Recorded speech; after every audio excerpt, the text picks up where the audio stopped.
So, 5-2. This chapter is, or this section's rather, is very fast paced. Um, there is a route for it. What I would do, I'm going to show you what I typically do, and what's going to end up happening is I'm going to show you what I typically do, and I'm just going to say do your best to copy it because this is something where it's like I don't. This is another case of I don't want to spend my time going over every possible scenario. So I'm going to try to take. I'm going to take it car by car here. All right. So what we're going to do is in the beginning, there's 3 Bianchis. We're going to go for the center one, the one in the middle. We're going to go one for the one lower, and then the one on the top. We're going to take them out first. Okay.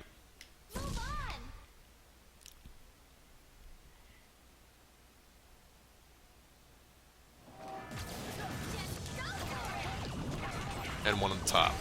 Now, we have to stand in a very specific spot for this next section. There's going to be 6 Bianchis jumping in from spawn. If you stand in this specific spot, you can just hold zoom and just punch them to death. You'll just punch them as they come in. So right about here. So we'll go 1, 2, 3, 4, 5, 6. After the 6th one is down, 2 Rosettas are going to pop out. And the Rosettas, it's a little random what they do depending on how they move. It's a little silly. Ideally, they won't move. They'll just stand still. If they do move, though, and they're next to each other, Rosettas take priority over you for picking up the key. So if you take one Rosetta out that has the key, the other one will pick it up, so you're going to have to take the second one down.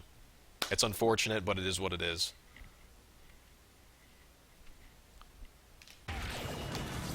Okay.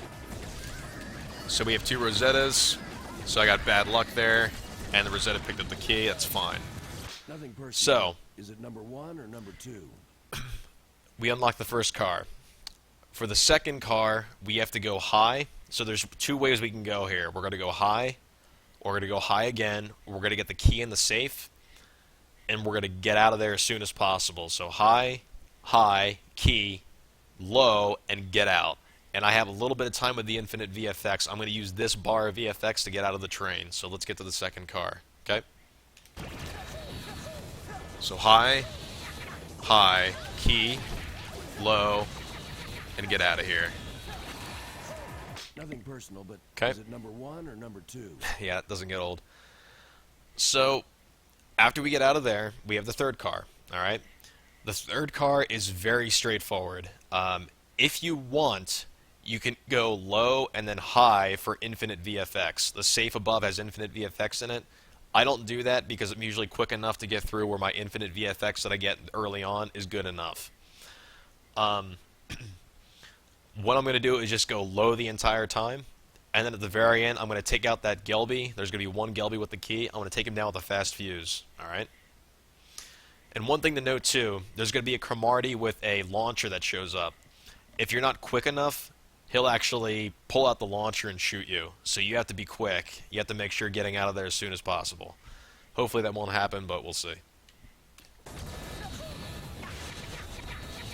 Okay, so he didn't pull out the launcher. We're going to fast fuse this Gelby. Grab the key, and we're out of here. This cutscene shows up. They have 2 black soldiers. Now, personal, but is it number 1 or number 2? that seriously gets old, actually, now that I think about it. Anyway, how this button works. The moment you step on this button, okay, when the cutscene activates, when the brakes actually start pulling, the moment the brakes actually land on the ground, it takes 8 seconds for the train to stop. Alright? And that's 8 seconds using the timer here. Okay? If you let go of the button at any time, the timer resets. So you actually have to deal with these black soldiers. There's 2 ways to do it. My way is I kind of put up with the luck of getting hit by a sword. A gentleman online, Persona, who is running this game on and off to the best of my knowledge, what he does is he hops on the button and throws boomerangs at them. I haven't quite got the timing down for that yet, in that if you throw a boomerang at him, I've had instances where the black soldier is knocked over to me and knocks me off the button. So I got to get that down. I'm probably not timing it right, but that's just another method. But what we're going to do here is we're going to hop on this button, and we're going to wait for 8 seconds and just put up with the soldiers. So, and one Nothing more personal, thing but too. is it number 1 or If you're number standing 2? on this button, make sure you're in the center or the right-hand side center of the button. If you're standing too far to the left of it, the black soldiers can actually come over to you, and they'll try to dive kick you, and they'll knock you off the button. That's no good. So where I'm standing right now is pretty good. And you can face them or you can have your back to them. It doesn't really matter. But as long as you're on the center or center right side of the button, you're good. Nothing personal, but So this is it should number stop 1 on or number 352 or 351 rather, because it was a low 360 going into it. So yeah, about 8 seconds. Thank goodness. And there's 5-2.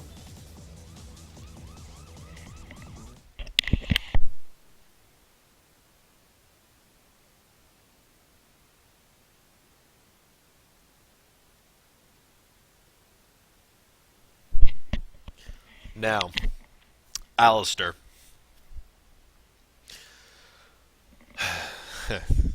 This fight is, there's a couple ways to do this fight. The original way I did this fight takes about 14 seconds. The new way that I do it takes about 12. The new way, though, is very execution heavy, though. And it requires you to stun lock Alistair in the corner with red hot kick, slow zoom red hot kick. And if you make a single mistake, you're going to pay for it. You won't have enough damage to take him down with 2 boomerangs. You can't make a mistake.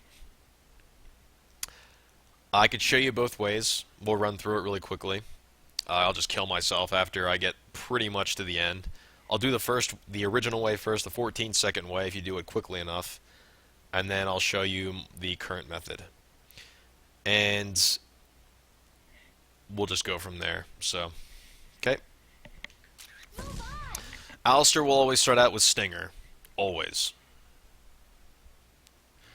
One thing to note too, if you try to rush him, he'll actually sometimes disappear and go to a different section, and he could start doing a round trip, or he could start bringing up his electrical guards all around the area. So don't rush him, just wait for him to come to you. Stinger.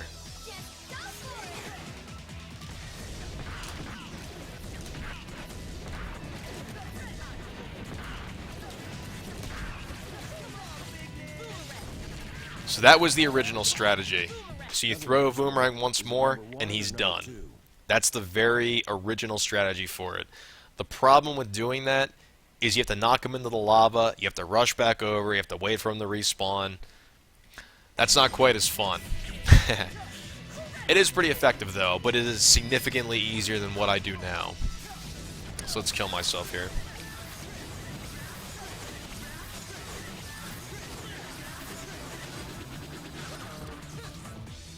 Okay. And here's the new strategy. Stinger.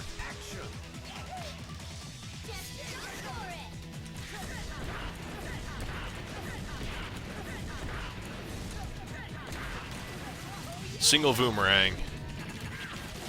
Make sure you get enough height. Done. Those are the two methods to take down Alistair. The second one is faster, but it is, like I said, very execution heavy. The thing, too, about the second method is that you have to make sure you're not too far to the right, you're not too close to Alistair, and you jump high enough. If you don't have either of those criteria covered, your boomerang will just go straight across the screen and it won't track him. So make sure you have that down too. But yeah. Chapter 5. All done.